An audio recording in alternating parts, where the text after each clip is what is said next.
Shalom, kekasih Tuhan. Bagaimana keadaan dan kabarnya Anda semua di luar sana?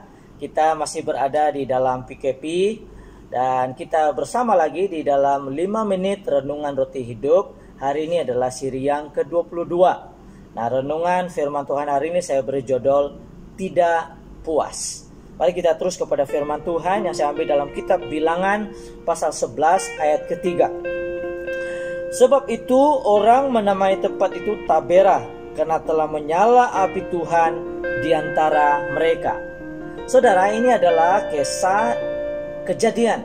Tuhan membakar perkemahan umat Israel akibat sikap mereka yang tidak pernah rasa puas, selalu mengeluh nasib mereka, serta membanding-bandingkan dengan kehidupan kala berada di Mesir.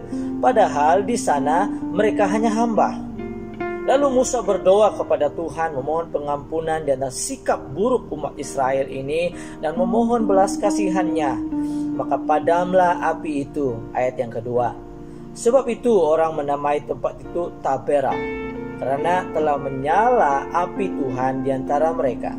Kejadian ini adalah peringatan keras bagi orang-orang yang suka bersungut dan tak pernah rasa puas.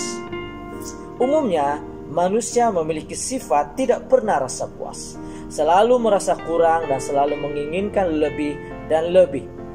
Siapa mencintai uang tidak akan puas dengan uang, dan siapa mencintai kekayaan tidak akan puas dengan penghasilannya. Ini pun sia-sia dengan bertambahnya harta, bertambah pula orang-orang yang menghabiskannya, dan apakah keuntungan pemiliknya selain daripada melihatnya? Pengkhotbah 5 ayat 9 dan 10.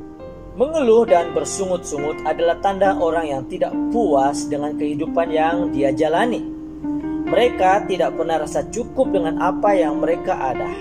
Paulus berkata, "Kukatakan ini bukanlah karena kekurangan, sebab aku telah belajar mencukupkan diri di dalam segala keadaan." Orang yang telah belajar mencukupkan diri dalam segala keadaan adalah orang yang tahu membezakan antara apa yang menjadi keperluan dan apa yang diingini.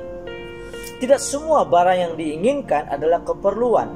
Sebab itu Paulus berkata di dalam Filipi pasal 4 ayat 12 dan 13, "Aku tahu apa itu kekurangan dan aku tahu apa itu kelimpahan.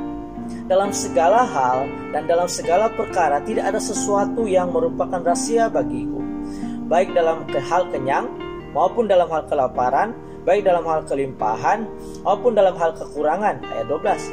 Dan karena Paulus tahu maksud rasa puas, rasa cukup, akhirnya dia katakan, "Segala perkara dapat kutanggung di dalam Dia yang memberikan kekuatan kepadaku." Baik dalam berkelimpahan maupun dalam kekurangan, Paulus dapat menguasai hatinya dalam semua keadaan oleh kekuatan ilahi.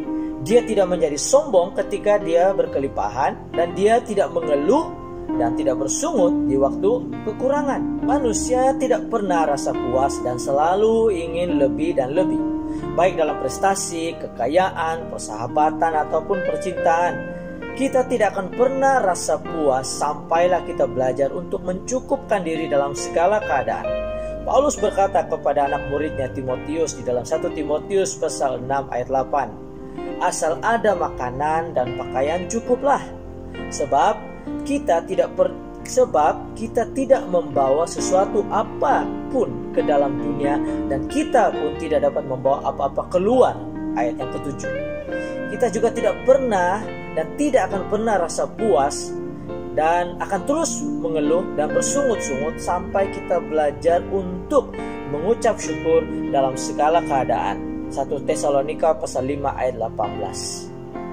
Saudara, Tuhan mengkehendaki kita merasa cukup dengan apa yang ada sehingga keinginan kita diisi oleh kerinduan dengan perkara-perkara yang di atas. Kolose 3 ayat 1 dan 4. Hanya dengan percaya kepada Yesus Kristus kita akan mendapat kepuasan yang sejati dan abadi. Renungkanlah firman Tuhan ini.